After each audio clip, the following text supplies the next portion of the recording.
3. Bismillahirrahmanirrahim. Assalamualaikum warahmatullahi wabarakatuh. Waalaikumsalam warahmatullahi wabarakatuh. Selamat siang semuanya. Siang. Semangat diulang lagi. Selamat siang semuanya.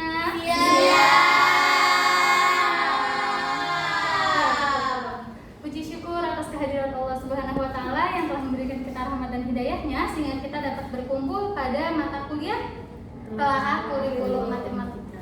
Nah, pada kesempatan kali ini kami dari kelompok 8 akan membahas mengenai kurikulum Merdeka Belajar. Di sini kami beranggotakan saya sendiri Zahwa Safina dengan NIM 238105082 dan rekan saya Abiratun Nabila dengan NIM 238105073. Ya, betul.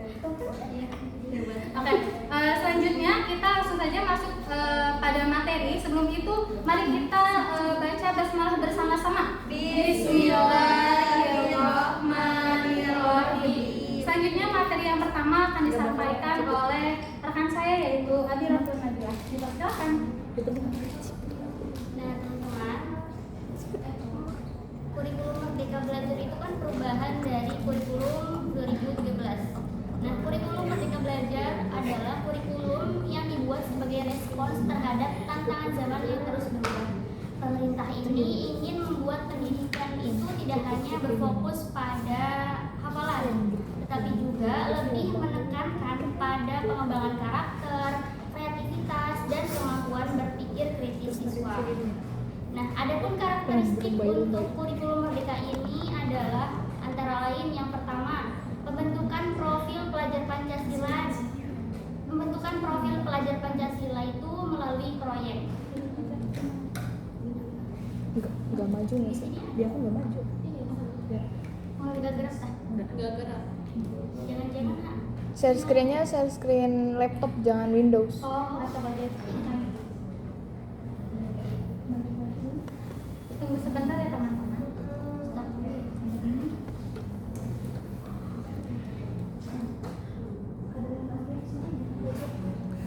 Yang mana aja?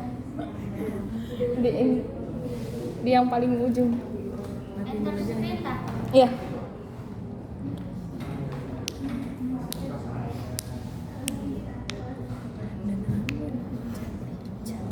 Sekarang ada nggak? Saya yang punya Windows 7.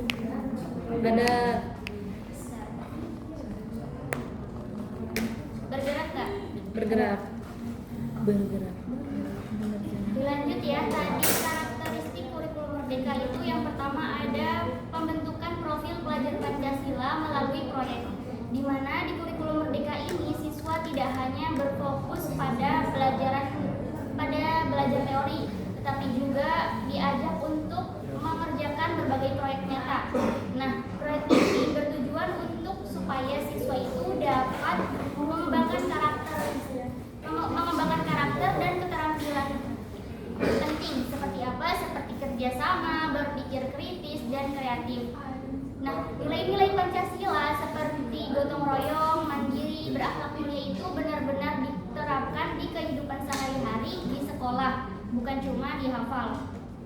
Selanjutnya untuk karakteristik kurikulum Merdeka Belajar ini adalah fokus pada materi yang esensial. Nah, dalam kurikulum Merdeka Belajar, materi pelajaran itu yang diajarkan dipilih benar-benar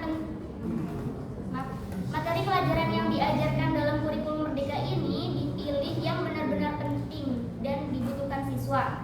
Dengan begitu, siswa itu bisa lebih memahami dan mendalami dari pelajaran itu, terutama dalam hal membaca, menulis, berhitung, dan memecahkan masalah.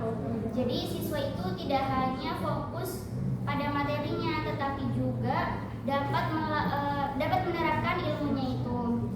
Selanjutnya itu pembelajaran yang fleksibel dan disesuaikan. Maksudnya, guru itu diberikan kebebasan untuk menyesuaikan cara mengajar dan kebutuhan dalam kemampuan masing-masing siswa. Jadi misalkan ada yang jadi kemampuan siswa itu kan berbeda-beda ya. Ada juga kebutuhan kayak gaya belajarnya itu berbeda-beda. Nah, dari sini guru itu lebih leluasa untuk menerapkan pembelajarannya itu mau kayak gimana. Contohnya itu kayak PBL, terus ada TGT dan sebagainya. Kemudian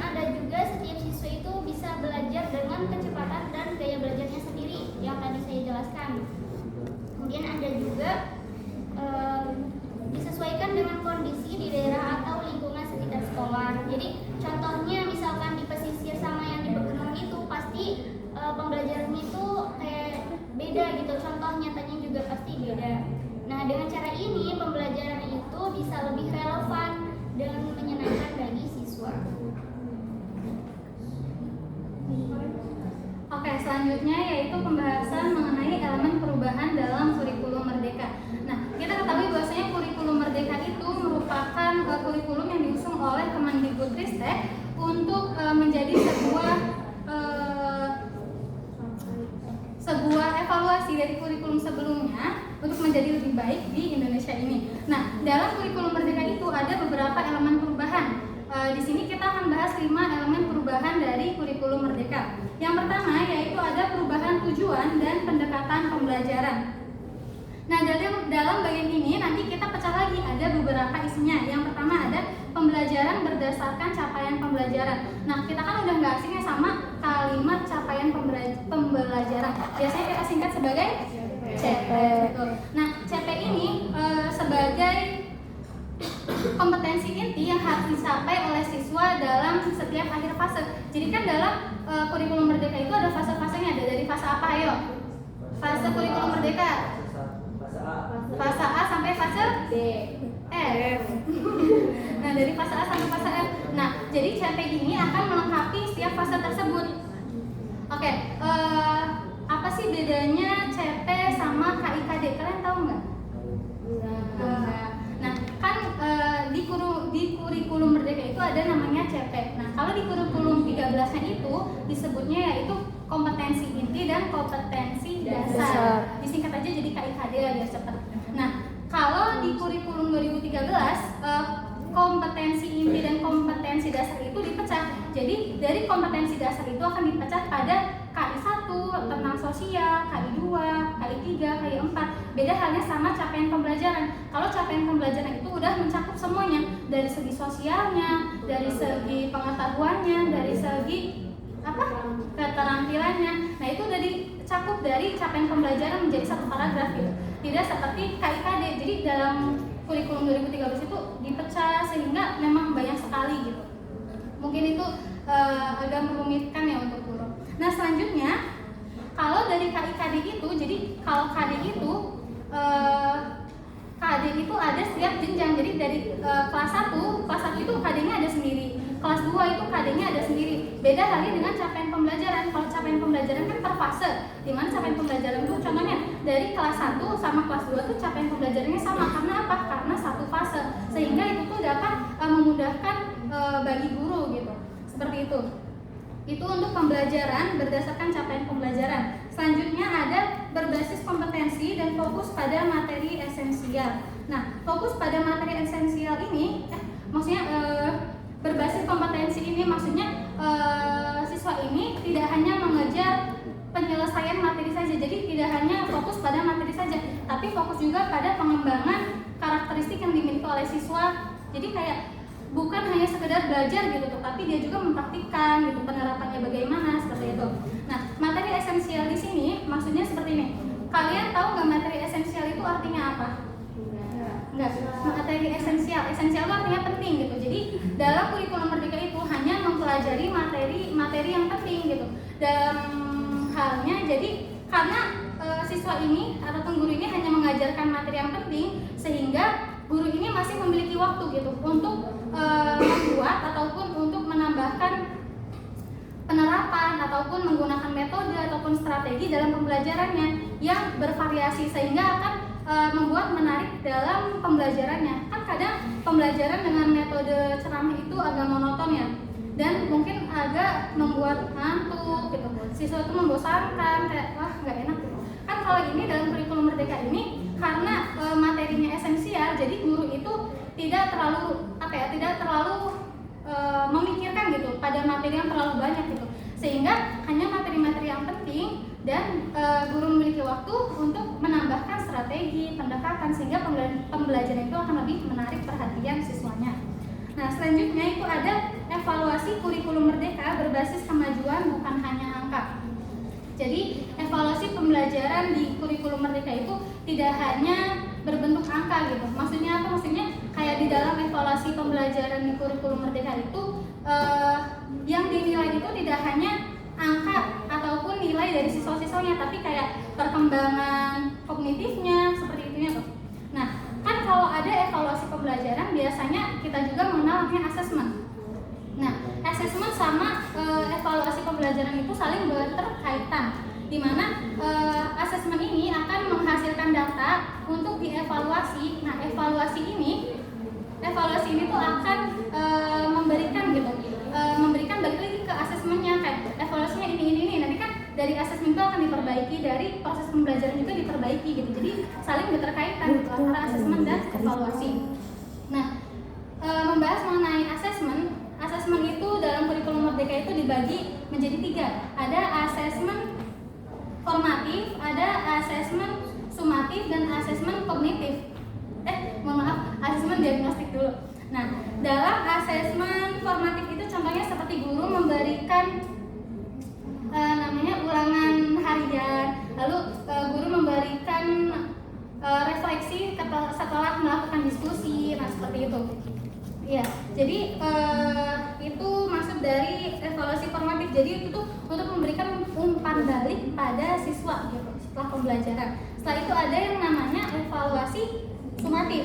Nah, evaluasi sumatif itu contohnya UTS, UAS, ataupun proyek akhir yang diberikan oleh guru. Jadi itu tuh seperti menilai pencapaian hasil belajar siswa pada akhir pembelajaran ataupun pada akhir fase, pada akhir tingkatan. Nah, selanjutnya itu ada namanya penilaian diagnostik. Nah, penilaian diagnostik ini akan mengetahui kemampuan awal siswa dan juga mengetahui kebutuhan bagi siswa. Nah, asesmen diagnostik ini dibagi menjadi 2. Ada asesmen kognitif sama asesmen non kognitif. Apa bedanya asesmen kognitif dan asesmen non kognitif? Kalau asesmen kognitif itu contohnya itu seperti guru itu sebelum melakukan pembelajaran, misal seperti ini.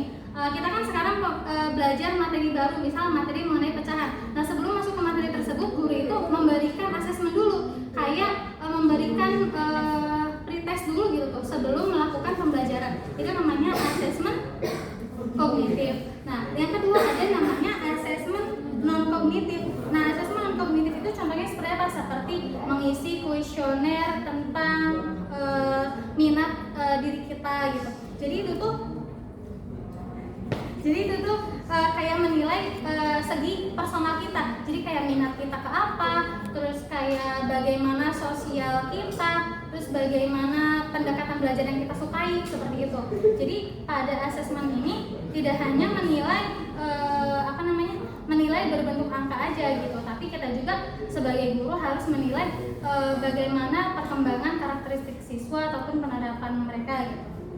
Nah, terus pada asesmen ini dalam kurikulum Merdeka itu tidak hanya terbatas pada ujian ataupun ujian dengan tes tulis, tapi guru ini bisa melakukan asesmen dengan berupa portofolio ataupun dengan observasi dan lain-lainnya. Nah, selanjutnya kita masuk ke elemen perubahan yang kedua, yaitu ada struktur kurikulum yang lebih fleksibel. Nah, yang pertama kita akan bahas mengenai fleksibilitas guru untuk menyesuaikan pembelajaran. Nah, fleksibilitas yang dapat dilakukan oleh guru dalam pembelajaran diantaranya yang pertama, dapat memilih bentuk asesmen. Nah, dari yang tadi sudah dijelasin kan sebelumnya, kita tuh sebagai guru nanti boleh memilih bentuk asesmennya, tidak harus berbentuk ujian tes tulis saja, bisa berbentuk portofolio, bisa berbentuk observasi, bisa berbentuk kinerja siswa dan lain-lain. Yang kedua, yaitu guru ini dapat menggunakan metode yang bervariasi. Jadi pada kurikulum Merdeka ini guru itu dibebaskan untuk menggunakan metode penerapan strategi yang bervariasi sehingga dapat membuat pembelajaran menjadi menyenangkan gitu. Tapi ya tentu walaupun metodenya bervariasi, tapi guru juga harus melihat juga dari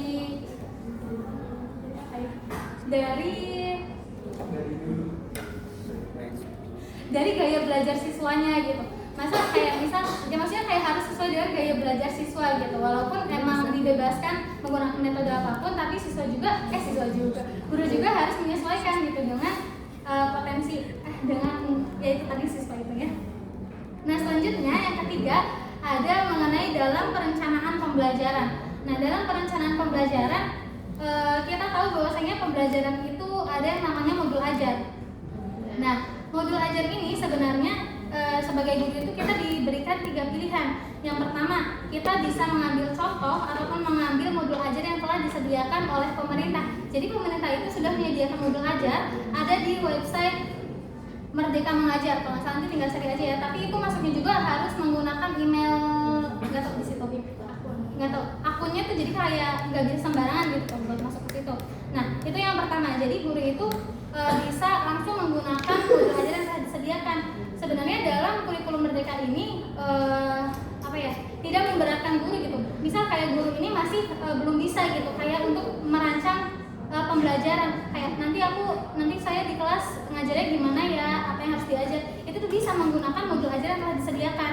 Nah jadi di dalam web itu ada modul ajar, ada buku mapelnya gitu, buku ajar buku mata pelajarannya, buku paket, susah banget, buku paket gitu. Nah jangan ketawa teman-teman. Nah selanjutnya itu kan yang pertama, jadi guru bisa langsung ngambil gitu, dari situ bisa dari situ. Yang kedua, guru itu dapat mengambil dari modul ajar yang sudah ada, tapi guru juga dapat memodifikasikannya. Jadi kalau yang pertama itu hanya mengambil lalu langsung digunakan, kalau yang kedua itu dimodifikasi terlebih dahulu. Dan yang kedua, lalu yang terakhir, kalau memang guru ini sudah mampu ataupun memang mau, bisa disusun sendiri modul ajarnya gitu. Tapi itu bukan sebagai kewajiban, maksudnya tidak wajib gitu untuk guru menyusun modul ajar sesuai yang dikatakan oleh Bapak Yogi Anggraini selaku Koordinator Pengembangan Kurikulum Tingkat Nasional, bahwasanya guru itu tidak wajib untuk membuat modul ajar. Adanya kurikulum Merdeka ini sebenarnya untuk memudahkan guru dalam mengajar gitu. Nah selanjutnya itu kan tadi modul ajar kan tidak wajib yang guru, tapi ada hal yang memang wajib untuk dilakukan oleh guru, yaitu membuat perencanaan pembelajaran. Perencanaan pembelajarannya pasti ada 3, yaitu yang pertama membuat tujuan pembelajaran, yang kedua langkah-langkahnya, dan yang ketiga asesmennya. Jadi kan kalau kita sebagai guru mau memulai pembelajaran, pastinya harus ada tujuannya dulu nih, kita pembelajaran buat apa gitu. Itu tujuannya yang pertama harus sudah dibuat oleh guru gitu. Nah setelah kita tahu tujuannya mau apa, kita harus menyusun langkah-langkahnya mau bagaimana dalam pembelajarannya. Setelah itu kan biasanya kalau asesmen itu ada di awal pembelajaran seperti asesmen kognitif, lalu di pertengahan ataupun di akhir seperti asesmen sumatif. Nah itu juga harus dirancang oleh guru gitu. Itu wajib dirancang oleh guru ya. Selanjutnya ada materi mengenai PPDB diperluas. Nah untuk PPDB diperluas ini, menurut Kemendikbud 2019, untuk mendukung pemerataan pendidikan, guru juga akan dipindahkan ke sekolah yang kekurangan tenaga pengajar. Jadi maksudnya PPDB diperluas ini memang dari segi PPDB-nya. Jadi kayak misalnya kalau di kurikulum sebelum-sebelumnya atau tahun-tahun sebelumnya, kalau kita tahu PPDB itu untuk yang jalur prestasi itu tuh maksimal tuh hanya 15%. Nah, beda halnya dengan yang sekarang, bahwasanya PPDB diperluas. Maksudnya artian dari PPDB diperluas itu karena bagian jalur prestasinya itu diperluas gitu, diperbanyak, diperbesar gitu. Jadi rentangnya itu dari 0 sampai 30%. Jadi kan lebih banyak daripada yang sebelum-sebelumnya gitu. Nah, selain itu juga yaitu guru juga sekiranya untuk disamaratakan pun diratakan gitu. Kan kadang ada di satu sekolah ini gurunya banyak banget, lengkap banget, tapi di sekolah lain ini kekurangan guru. Nah, jadi pada yang disebutkan menurut Kemendikbud 2019, guru ini juga harus sama halnya diratakan untuk sekolah-sekolah yang memang kekurangan juga. Selanjutnya ada penyederhanaan format RPP. Nah, kalau kita tahu RPP pada kurikulum 2013 itu memiliki banyak bagian di dalamnya. Ada 13 bagian. Beda halnya dengan RPP pada kurikulum Merdeka. kurikulum merdeka itu RPP-nya hanya mengisi 3 bagian, yaitu tujuan pembelajaran, kegiatan pembelajaran, sama asesmen. Sama seperti yang sudah tadi dijelaskan mengenai perencanaan pembelajaran kan. Itu tuh guru. Nah, itu tuh dari 3 itu masuk ke dalam RPP, di mana 3 elemen itu. Jadi 3 elemen itu masuk ke dalam RPP yang cukup dalam 1 lembar gitu. Biasanya dulu kan RPP itu berlembar-lembar, banyak isinya karena di dalamnya elemennya ada banyak gitu. Dan sekarang singkat ataupun diperkecil menjadi 3 elemen saja. Sebenarnya semua itu sebagai bentuk mengurangi beban administratif bagi guru gitu. Agar guru ini hanya maksudnya kayak berkonsentrasi gitu kepada muridnya mengenai kayak bagaimana pengembangan keterampilannya. Jadi kayak untuk format administratif tuh guru tuh udah maksudnya jangan terlalu dipikirkan gitu. Selanjutnya yaitu ada masuk ke poin yang ketiga, yaitu mengenai pembelajaran berbasis proyek dan karakter. Nah, yang pertama ada pembahasannya mengenai pembelajaran berbasis proyek ataupun P5. Kalian tahu nggak singkatan dari P5? Yakin nggak ada yang tahu?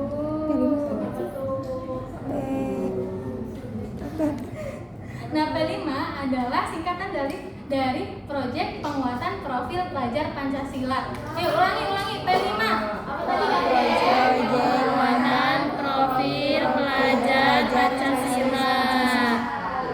Oke, Hasbi tolong tadi P5 apa? Diam teman-teman, silakan Hasbi. Ayo. Pelajar Pancasila. Oke, Hasbi kurang konsen. Siapa ya? Rani. Siapa ya? Siti. Ica. Jangan ganti. Ica P5 apa? Terus Ica hampir kan? Penguatan pelajar Oke, udah ya, itu P5 gitu. Nah, P5 di sini menurut Hasan dan kawan-kawan 2022, bahwasanya pemerintah ini melalui Kemendikbudristek telah menentukan 6 dimensi utama pada P5 ini. Ada apa aja? Yang pertama ada beriman dan berakhlak mulia. Nah, maksudnya beriman dan berakhlak mulia ini, siswa ini dapat menjalankan ajaran agama dalam kehidupan sehari-hari serta bersikap baik kepada diri sendiri, kepada lingkungan, kepada bangsa dan lain-lain.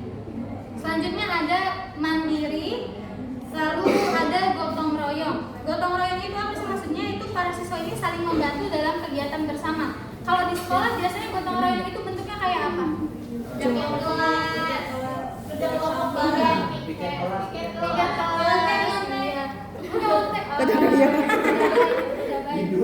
Nah, biasanya contohnya kayak bersih-bersih sekolah, ya nggak sih?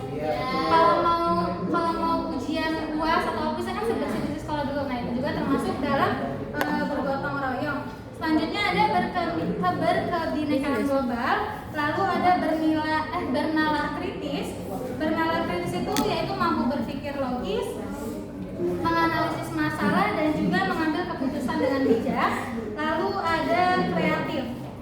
Nah, ada beberapa contoh kegiatan P5 yang bisa siswa lakukan, yaitu seperti kegiatan literasi sekolah ataupun seperti membaca buku di perpustakaan seperti itu.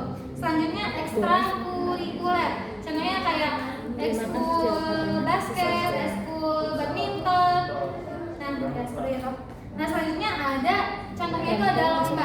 Lombanya seperti lomba tari, lomba membuat poster, lomba membuat cerpen, itu termasuk dalam contoh P5 juga. Dan juga pastinya gotong royong. Gotong royong dalam bentuk membersihkan area sekolah bersama-sama.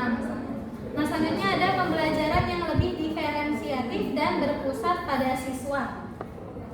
Nah, menurut Wahyu Ningsari 2022, pembelajaran berdiferensiasi itu mencakup 4 aspek utama, yaitu ada proses, ada konten, produk, dan juga lingkungan belajar. Maksud dari proses yaitu guru menyesuaikan cara mengajar berdasarkan kompetensi ataupun kemampuan yang dimiliki, kemampuan awal yang dimiliki oleh siswa. Kan kayak tadi gimana sih cara guru buat tahu kemampuan awal siswanya? Kan pasti bertanya seperti itu. Apa ada yang tahu? Tidak ada? Nah, guru itu bisa mengetahui kemampuan ataupun kompetensi awal yang dimiliki oleh siswa melalui asesmen tadi. Kan tadi udah dijelasin bahwasanya asesmen itu ada asesmen kognitif gitu. Nah, asesmen kognitif itu kan dilakukan biasanya di awal sebelum melakukan materi baru ataupun pembelajaran baru. Nah, bisa melalui situ. Lalu ada konten. Konten itu maksudnya guru menyiapkan materi belajar yang sesuai dengan minat, lalu kemampuan dan kesiapan siswanya. Lalu yang ketiga ada produk. Jadi guru ini memberikan pilihan kepada siswa untuk memilih ataupun menunjukkan pemahamannya bisa melalui gambar, melalui grafik, melalui simbol ataupun bagaimana itu. Selanjutnya ada lingkungan belajar, yaitu suasana kelas yang nyaman dan mendukung disesuaikan dengan keutuhan dan gaya belajar siswanya. Nah, selanjutnya ada pembahasan mengenai perubahan sistem penilaian. Nah, perubahan sistem penilaian itu ada materi yang pertama, yaitu ada transformasi kebijakan USBN. Kalau kita tahu dulu kan kita pernah ada yang namanya USBN gitu ya. Nah, sekarang itu USBN itu diganti menjadi USP. USP ada yang tahu apa kepanjangannya? Nggak ada. Oke. USP itu kepanjangan dari Ujian Satuan Pendidikan. Nah, dari USP ini, jadi USP ini diserahkan sepenuhnya kepada sekolah gitu. Jadi sekolah yang mengadakan USP ini. Tapi balik lagi, bentuknya itu tidak hanya sekedar berbentuk ujian tulis, tapi bisa berbentuk portofolio ataupun observasi ataupun kegiatan lainnya gitu. Jadi kayak nggak harus tes tulis. Oke, selanjutnya yaitu ada perubahan ujian nasional. Kalau kita tahu dulu kita nggak pernah ngerasain ujian nasional ya? Nah, ujian nasional. Nah, ujian nasional itu resmi dihentikan pada tahun 2020. Itu tuh lebih maju daripada yang sebenarnya. Jadi sebenarnya itu dari Bapak siapa sih? Bapak Nadiem Makarim itu kan menjelaskan bahwasanya UN itu sebenarnya di tahun 2020 tuh masih diadakan. Jadi kayak dihentikannya pada 2021 gitu. Tapi ternyata karena adanya pandemi COVID-19, jadi kita kan udah merasakan ya, mulai pas SMP kita udah tryout, udah seperti itulah. Ternyata nggak jadi UN kan teman-teman. Nah, itu karena ada pandemi COVID-19 yang tiba-tiba datang. Bagus warnanya. Nah, perubahan UN ini diubah menjadi Nggak tahu AM. warna apa, aku mau beli. Nah, AM ini tidak hanya mengukur, tidak hanya menilai seperti misalnya kayak sebagai nilai akhir gitu, tapi di AM itu mengukur juga bagaimana kompetensi siswa, ya pemahaman siswa juga gitu tuh. Nah, AM ini dibagi lagi menjadi 3 bagian utama, yaitu ada namanya AKM. AKM itu adalah asesmen kompetensi minimum, dan juga ada survei karakter dan survei lingkungan belajar gitu. Nah, kalau AKM itu untuk mengukur kemampuan literasi membaca dan pemahaman matematika kepada siswa. Biasanya kalau di AKM itu kayak ujiannya gitu. Biasanya kayak untuk mengukur pemahaman kitanya gitu. Nah, selanjutnya ada namanya survei karakter, yaitu menilai pemahaman dan penerapan nilai-nilai Pancasila dalam kehidupan kita di sekolah. Nah, selanjutnya ada namanya survei lingkungan belajar, yaitu survei lingkungan belajar itu surveinya itu baik di lingkungan kelas ataupun di lingkungan sekolahnya. Jadi kayak di AM itu nggak sekedar bentuk ujian untuk menilai pemahaman kita aja, tapi kayak menilai bagaimana kompetensi yang sudah kita miliki selama pembelajaran juga. Nah, selanjutnya ada pemanfaatan teknologi sebagai mitra pembelajaran, sekali lagi terakhir. Nah, untuk pemanfaatan teknologi sebagai mitra pembelajaran, bahwasanya kalau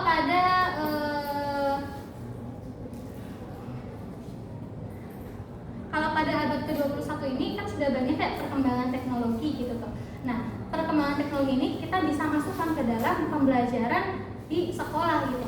Nah, kalau menurut Kulsum dan Kusmiati 2024 ada 3 prinsip utama untuk penggunaan teknologi, Yang pertama yaitu pendekatan sistem, di mana pendekatan sistem ini yaitu semua bagian pembelajaran saling berterkaitan, dari tujuan pembelajarannya, dari langkah-langkahnya, serta menginterpretasikan teknologi ke dalam pembelajaran tersebut. Nah selanjutnya itu ada fokus pada siswa. Jadi pembelajaran itu disesuaikan dengan kebutuhan dan kompetensi siswa. Sama halnya dengan teknologi. Teknologi juga walaupun kita misalnya memasukkan ke dalam pembelajaran, kita juga harus tahu gitu. Apakah itu tuh nyambung sama pembelajaran yang nanti kita lakukan atau tidak gitu. Guru juga harus menilai itu juga. Selanjutnya ada menggunakan sumber belajar yang beragam gitu. Jadi siswa itu belajar tidak hanya melalui guru saja, bisa menggunakan teknologi juga. Tapi teknologi juga tidak hanya terbatas pada komputer gitu, tapi bisa melalui software dan lain-lain.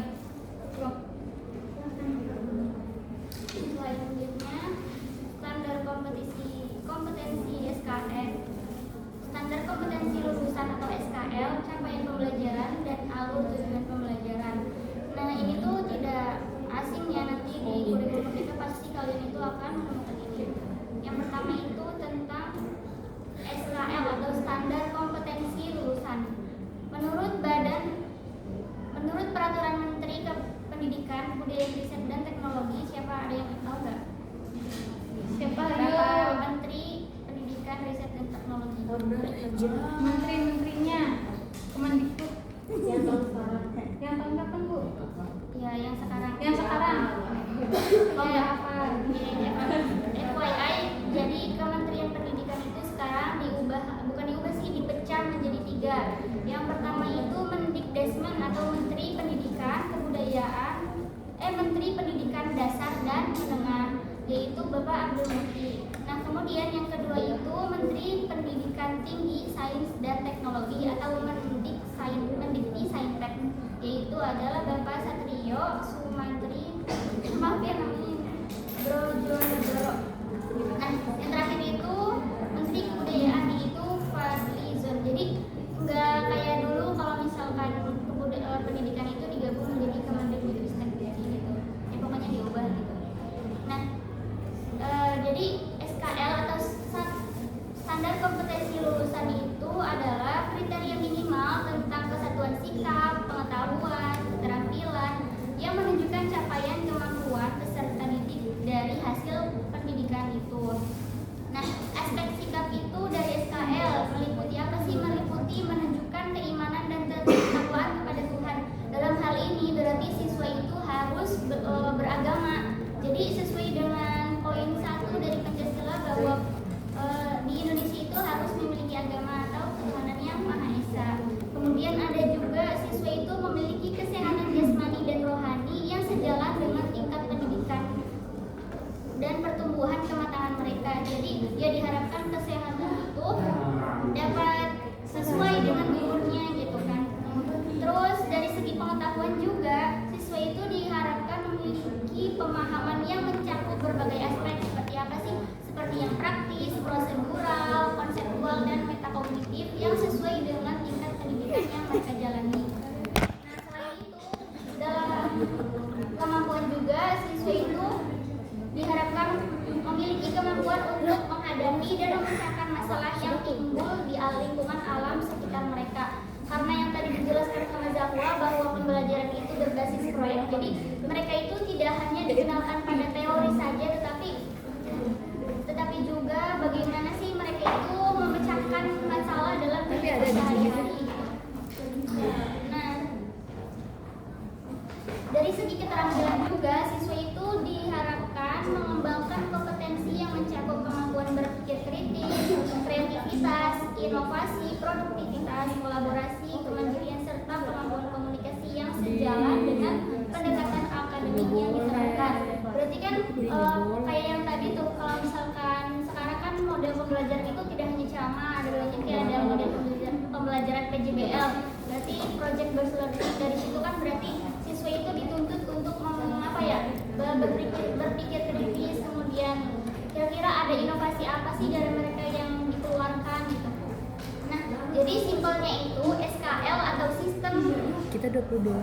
SKL atau standar kompetensi lulusan adalah seperti target kelulusan yang harus dicapai siswa agar dianggap lulus gitu. Kayak kamu misalkan mau dianggap lulus tuh ya ini targetnya gitu, yang tadi dijelaskan kayak aspek pengetahuan dan keterampilan tadi. Nah, SKL juga menjadi acuan dalam membuat kurikulum, penilaian, dan proses belajar mengajar di sekolah. Kemudian ada CP atau capaian pembelajaran.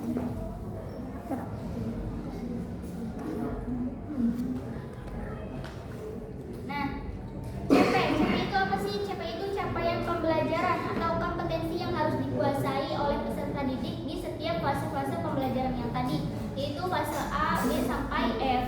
Kayak misalkan kalau misalkan di SD itu harus belajarnya kira-kira pemahamannya sampai mana gitu. Nah, itu namanya CP. Nah, CP itu berisi pengetahuan, keterampilan, dan sikap yang diharapkan dikuasai tadi oleh siswa setelah mengikuti proses pembelajaran. Dalam pelajaran matematika, target capaian ini dimulai dari fase A dan fase F. Nah, karena kita itu telah kurikulumnya itu di matematika menengah, jadi dari fase D ya. Nah, fungsi CP itu yang pertama sebagai acuan utama bagi guru dalam merancang pembelajaran di kelas. Jadi bisa sebagai acuan utama kalau misalkan siswa itu harus pahamnya sampai pemahaman apa gitu. Kedua, membantu guru menentukan tujuan pembelajaran. Jadi tujuan pembelajarannya itu harus kayak gimana sih? Ya bisa lihat CP ini yang tadi. Terus materinya juga bisa dibantu dari CP itu. Metode yang diajarkannya kira-kira metode yang tepatnya apa gitu kan. Nah, yang terakhir itu fungsinya sebagai pedoman agar pembelajaran itu tidak hanya fokus pada pengetahuan, tetapi juga keterampilan dan sikap.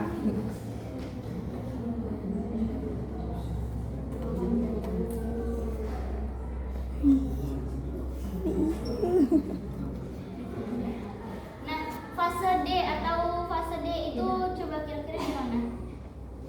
Fase D ada di mana? Di kelas berapa? Apa? 7, 8. Ada lagi? 1 Yang benar. 1, 2, 3, 4, 5, 6, 7, 8, 9, 10. Berapa? Fase D. 10. Udah sengaja Dan kalau fase D itu adalah fase tingkat sekolah di lingkungan kelas 7, 8, dan 9 atau setara dengan paket ABCD. D. Nah, paket D itu kayak MTS gitu. Nah, di akhir fase D ini siswa itu diharapkan sudah bisa menyelesaikan berbagai masalah matematika yang berhubungan dengan kehidupan sehari-hari. Contohnya itu menghitung dengan berbagai jenis bilangan, kayak misalkan harus paham Udah. paham kayak bilangan bulat itu Atau apa, dilanjut aja. bilangan cara itu apa, bilangan rasional itu apa, itu harus bisa membedakannya. Kemudian menggunakan faktor dan perbandingan. Nah, kalau jadi di SMP itu atau fase D itu siswa diharapkan bisa memfaktorkan. Misalkan 12 itu faktornya berapa? Yaitu 2 dikali 2 dikali 3 kayak gitu. Jadi siswa itu harus paham di fase D. Kemudian menggunakan konsep skala, contohnya itu kayak peta 1/1000 itu kira-kira berapa senti kayak gitu. Itu juga harus paham. Kemudian yang selanjutnya itu menyelesaikan persamaan dan ketidaksamaan, itu juga siswa itu harus paham sama konsep penyelesaian persamaan dan ketidaksamaan di fase D. Yang terakhir selanjutnya ada mengenal relasi dan fungsi, itu juga di fase D. Terus membuat jaring-jaring bangun ruang, itu juga termasuk sifat-sifat sudut dan bangun datar, transformasi geometri, mengolah data dan statistik, peluang dan frekuensi, itu cukup banyak ya, nanti bisa dilihat lebih lengkapnya. Ada juga setelah itu fase E itu fase tingkat kelas 10 SMA atau SMK. Pokoknya jadi fase E itu hanya satu kelas ya, tingkat kelas 10. Nah, pada akhir fase E, peserta didik itu mampu menggeneralisasi sifat operasi berpangkat. Kayak misalkan eksponen tuh. Kayak bisa mengubah-ubah sifat eksponen tuh. Kayak 2 pangkat 1/2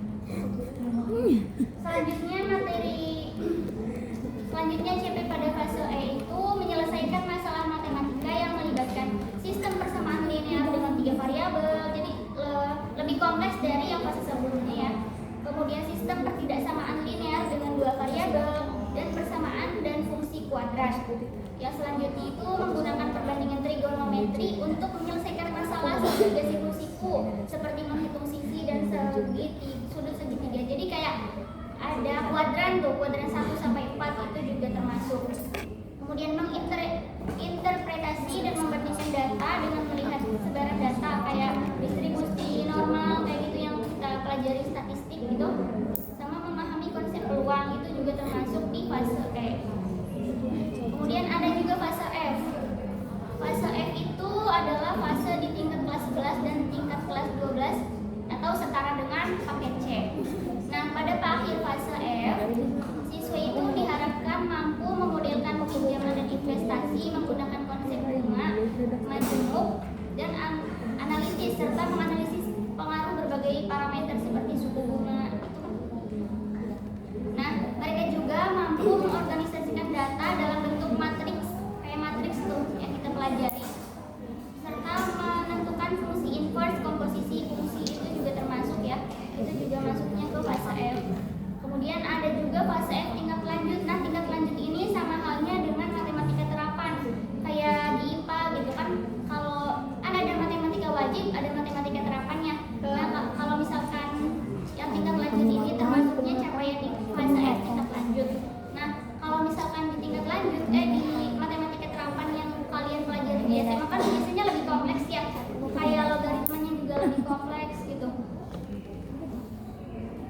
Nah, setelah ada CP sama tadi apa satunya SKL, juga ada ATP, alur tujuan pembelajaran. Nah, alur tujuan pembelajaran itu fungsinya untuk mengetahui serangkaian pembelajaran yang akan dilakukan oleh guru itu akan seperti apa dalam pertemuan tersebut. Nah, alokasinya itu ATP itu ada 3, yaitu aktivitas awal, aktivitas inti, dan aktivitas terakhir atau ujiannya, asesmen. Nah, di aktivitas awal itu seperti yang kita pernah dipelajari oleh pada MK sebelumnya sama Kak Sirut ya. Kalau aktivitas awal itu biasanya guru itu membuka pelajaran dengan membaca doa, terus salam pembuka, absen. Nah, itu tujuannya untuk mengenalkan atau memberi stimulus tentang profil pembelajaran, profil penguatan yang P5 tadi. Jangan dia, Pak. Terus kemudian ada aktivitas inti. Aktivitas inti juga disesuaikan sama pembelajaran yang akan dilaksanakan. Nah, guru itu memulai dengan pertanyaan pemantik. Jadi nggak langsung anak-anak kita sekarang harus belajar ini, enggak. Jadi kasih stimulus dulu pertanyaan pemantik tentang itu, kayak misalkan tentang eksponen. Kalian tahu nggak tentang ini? Kayak contohnya 2/2 itu apa gitu. Itu juga termasuk pertanyaan pemantik. Terus guru itu menjelaskan materi sesuai dengan model pembelajaran yang akan dilakukan. Sama yang terakhir itu aktivitas asesmen atau sumatif. Aktivitas asesmen. Nah, aktivitas asesmen ini biasanya juga diiringi sama LKPD, lembar kerja peserta didik. Kalau LKPD itu sebelumnya berarti adanya di itu tuh buku LKS. Nah, itu sekarangnya diubah menjadi LKPD. Nah, jangan lupa di setiap ATP itu juga guru itu harus memberi reward. Reward itu bukan hanya untuk siswa yang bisa, tetapi juga untuk siswa yang tidak bisa. Karena semua siswa itu juga sudah berusaha untuk belajar. Oke, selanjutnya kita lanjut ke pembahasan yang terakhir. Sebelum itu menguji teman-teman ya, apakah tadi mendengarkan gitu materi sebelumnya. Kita mulai ya. Mau asal tunjuk-tunjuk boleh nggak sih? Enggak. Untuk karena pemimpin adalah laki-laki ya biasanya. Jadi mulai dari laki-laki terlebih dahulu. Yang kedua yang pas begini. Boleh Kak Kamikdan bisa acungkan tangan? Ya. Mau nanya nih, fase F tadi di dalamnya ada apa aja fase F itu? Maksudnya kelas apa aja? Ih, keren. Kak Kamikdan ini memang dari tadi sudah memperhatikan. Sekarang bagian cewek-cewek. Tadi kan udah bagian tengah ya, tinggal bagian belakang sama depan. Depan apa belakang nih? Tengah. Tengah lagi, tengah lagi. Boleh. Oh, depan. Ya, depan biasanya memperhatikan.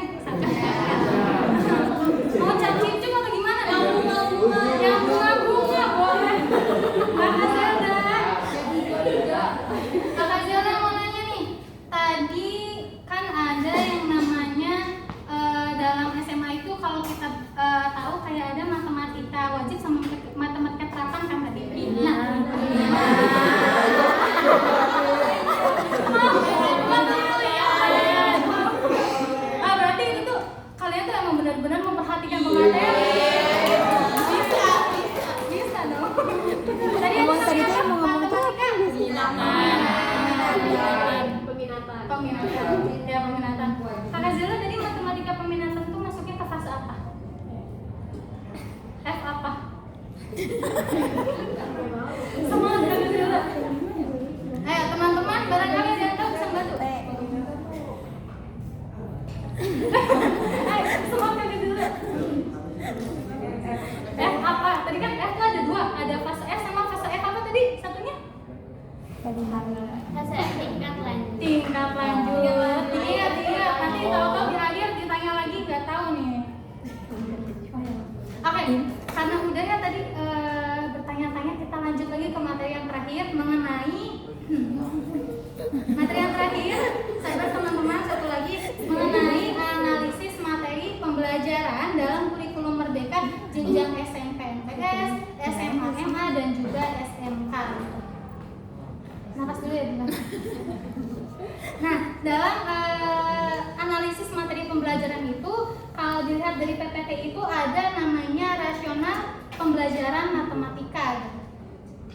Nah, kalau rasional, kayak butuh minum gitu. Nggak nyambung. Nah, kalau rasional pembelajaran matematika itu menurut Kemendikbudristek 2022, bahwasanya kurikulum Merdeka ini menjadikan matematika ini sebagai mata pelajaran yang strategis untuk mengembangkan kemampuan berpikir siswa gitu.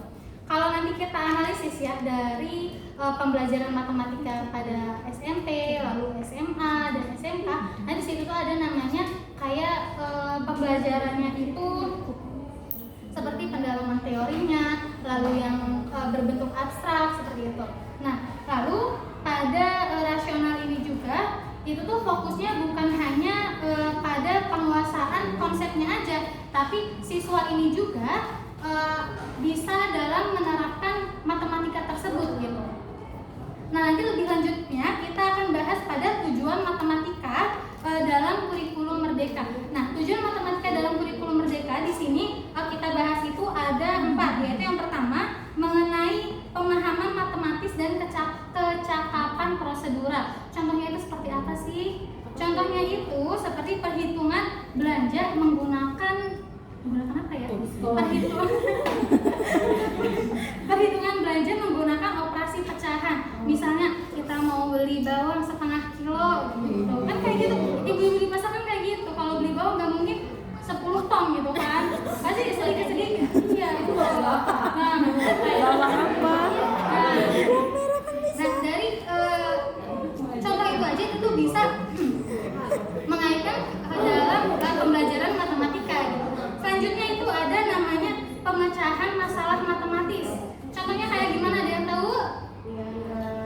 Lemas? Ada yang tahu? Ada yang tahu? Belum tahu. Jawab belum tahu. Nah, bagus, itu harus semangat biar pemateri juga semangat nih ngejelasinnya. Nah, contohnya itu kayak mengatur dosis obat menggunakan menggunakan perbandingan.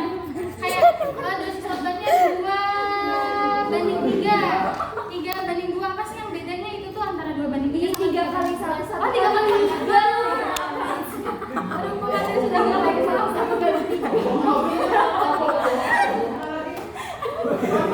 Sudah mulai sabar. Seperti ya dasarnya emang udah jarang sakit gitu ya. Jadi langsung nyala. Jadi kayak contohnya dosis obat itu kayak 2x3 sama 3x2. Mungkin orang-orang kalau si apotekernya ataupun perawatnya nggak bilang ini 2x3 tuh kayak gini ibu, mungkin takutnya salah pemahaman. Bisa 1x3 atau 3x1. Oh ini tuh nanti minumnya sehari 3 buah gitu. Waduh, apa dosis kayak gitu. Kayak gitu kan, jadi kan ada pemahaman matematisnya juga di dalam situ. Nah, selanjutnya ada namanya teman-teman. Teman-teman sudah selesai. Selanjutnya ada namanya komunikasi dan representasi matematis. Contohnya itu seperti apa? Menyajikan data survei dalam diagram batang gitu. Maksudnya itu iya kenapa Ica? Oh iya. Nah maksudnya itu apa? Jadi kayak kita siswa itu akan mengembangkan kemampuan mengkomunikasikan matematika dengan bentuk simbol, dengan bentuk diagram, ataupun dengan bentuk lainnya. Selanjutnya ada yang namanya koneksi matematis. Nah, koneksi matematis ini contohnya seperti apa? Menghubungkan skala dengan peta. Kalau kita ingat dulu waktu apa ya? SD atau SMP sih? SD. Kalian masih ingat ini berarti ingatannya kuat ya teman-teman. Nah, dalam SD kan kita kayak mempelajari kayak menghubungkan skala dengan peta gitu. Kayak kita mau perjalanan dari Duku Puntang gitu. Ke Apa sih Duku Puntang? ke kampus UIN Siber gitu. Nah itu bisa dikaitkan dengan pembelajaran matematika gitu. Nah lanjut, kalau pada jenjang SMP NTS itu biasanya pada jenjang itu tuh masih sebagai fondasi ataupun masih sebagai awal dari atau masih dari peralihannya gitu. Jadi materi dalamnya tuh belum seabstrak kayak di tingkat SMA ataupun ya MA ataupun SMK gitu. Jadi pada tingkatan itu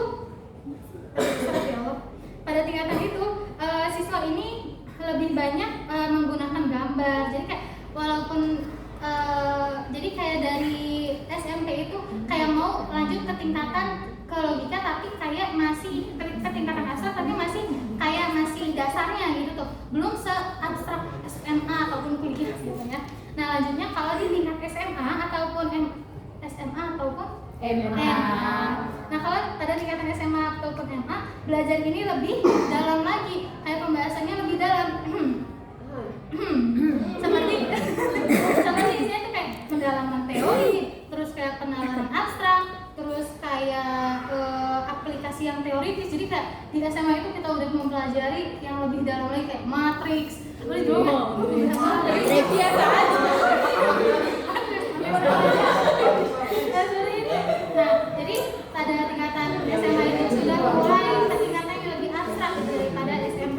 Lanjut pada tingkatan SMK, ini lebih ke analisis praktisnya. Kan kita tahu bahwasanya SMK itu tidak sepenuhnya ke lanjut di dunia pekerjaan, tapi kan biasanya gitu kan lebih ke kejuruannya gitu, kemananya itu kan lebih ke untuk pekerjaan gitu ya.